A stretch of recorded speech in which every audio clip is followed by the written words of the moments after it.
Hello! Hi friends. ఈరోజు ఎంతో సింపుల్‌గా అలాగే టేస్టీగా ఉండే ఆనియన్, టమాటో ఎగ్ కర్రీ ఎలా చేయాలో చూద్దామా?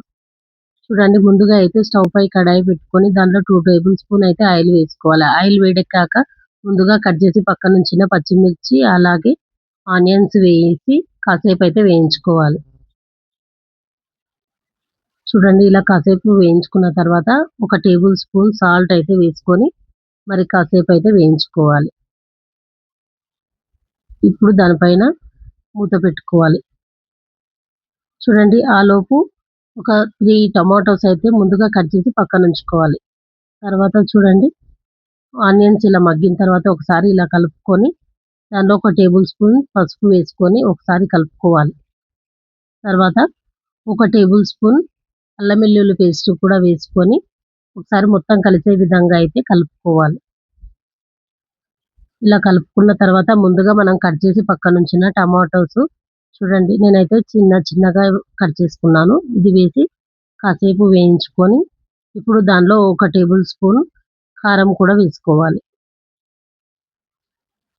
తర్వాత ధనియాల పౌడర్, జీలకర్ర మెంతుల పౌడర్ వేసి మొత్తం కలిసే విధంగా అయితే కలుపుకోవాలి. ఇప్పుడు దానిలో ఒక గ్లాస్ వాటర్ వేసుకొని ఇలా మొత్తం ఒకసారి కలిపి దానిపై క్యాప్ పెట్టి ఒక 5 నిమిషాల పాటు అయితే వదిలేయాలి. చూడండి, నేనైతే ముందుగానే ఒక వాటర్‌లో ఒక 6 ఎగ్స్ అయితే చెక్ చేసుకున్నాను. ఇప్పుడు ముందుగా స్టవ్ పైన పెట్టిన ఆనియన్స్ ఉడికిందా లేదా చూసుకోవాలి.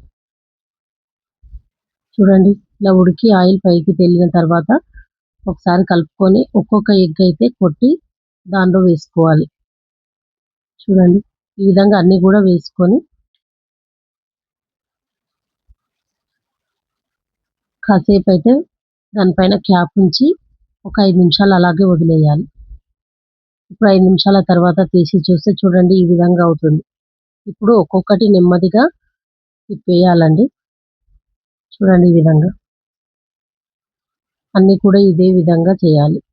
ఎగ్గు ఇలా నెమ్మదిగా తిప్పేయడం వల్ల ఎగ్ అనేది చినగకుండా ఎలాగుందో అలాగా పర్ఫెక్ట్‌గా వస్తుందండి. అన్నీ కూడా ఇదే విధంగా చేసుకోవాలి. ఇప్పుడు ముందుగా కడిగి పక్కనుంచుకున్న కొత్తిమీర వేసుకొని కాసేపైతే స్టవ్ పైనే ఉంచాలి.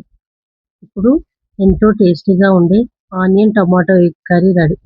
ఒకసారి నేను చేసిన ప్రాసెస్‌లో మీ అందరూ కూడా ట్రై చేయండి. ఎలా ఉందో కామెంట్ బాక్స్‌లో కామెంట్ చేయండి. అలాగే నా వీడియో మీకు నచ్చినట్లయితే చిన్న లైక్ చేయండి, షేర్ చేయండి. ప్లీజ్ సబ్స్క్రైబ్ చేసుకోండి.